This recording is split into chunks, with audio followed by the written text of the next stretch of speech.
بیٹے تک کو سزا دی تھی، اپنے بیٹے کے خلاف بھی سزا سنائی تھی۔ قاضی شریح وہ ہے کہ جب ان کا بیٹا مدرسے میں پڑھتا تھا تو مدرسے کے ٹیچر نے شکایت کی کہ آپ کے بیٹے نے کسی نائی سے، حجام سے، باربر سے بال کٹوائے اور عصر کی نماز کا وقت قریب تھا۔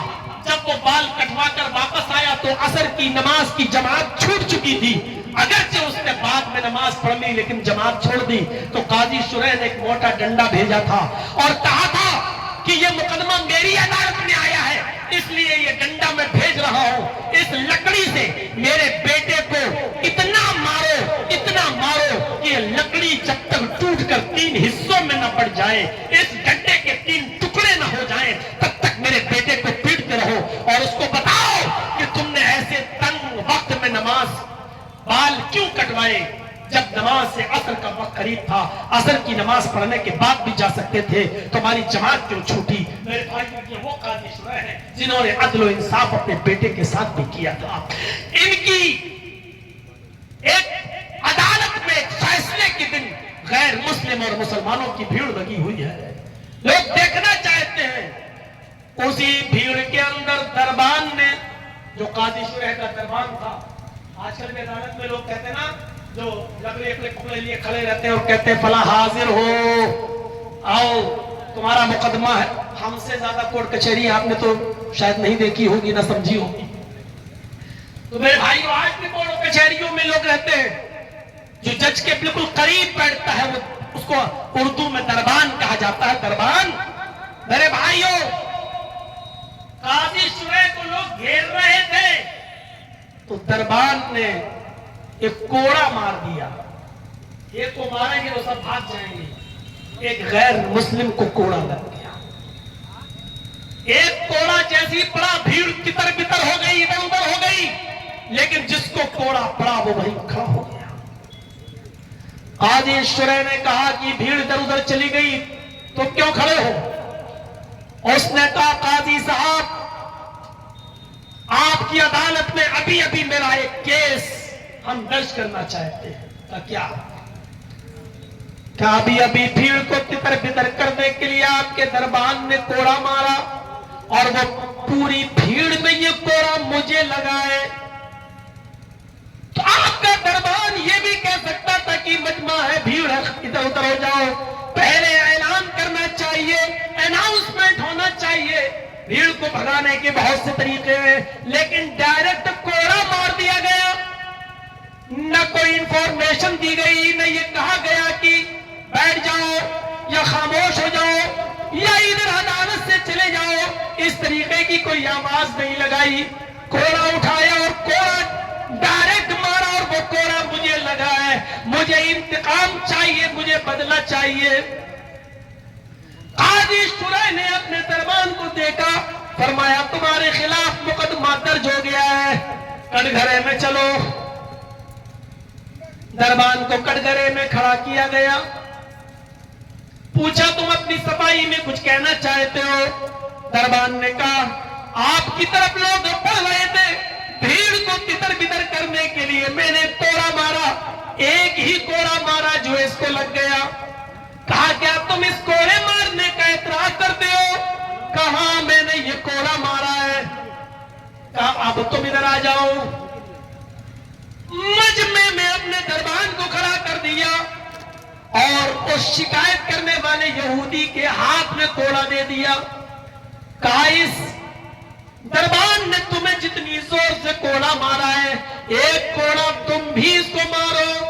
لہذا اس یہودی نے کوڑا اس دربان کو بھی مارا اور پورے مجمع نے یہ عدل دیکھا، یہ انصاف دیکھا۔ تو جب ایک یہودی اور قاضی کے دربار میں دربان کو مار رہا ہے، قاضی کے دربار میں دربان کو کوڑا مار رہا ہے اور قاضی خود یہ فیصلہ سنا رہا ہے، یہ عدل دیکھیں گے تو امن کیوں نہیں ہوگا؟ ایسی جگہ پر امن تھا، ایسی جگہ پر انصاف تھا، ایسی جگہ پر خون ریزی نہیں تھی۔ آج عدل نام کی کوئی چیز نہیں رہ گئی ہے۔ افسوس تو یہ ہوتا ہے کہ آج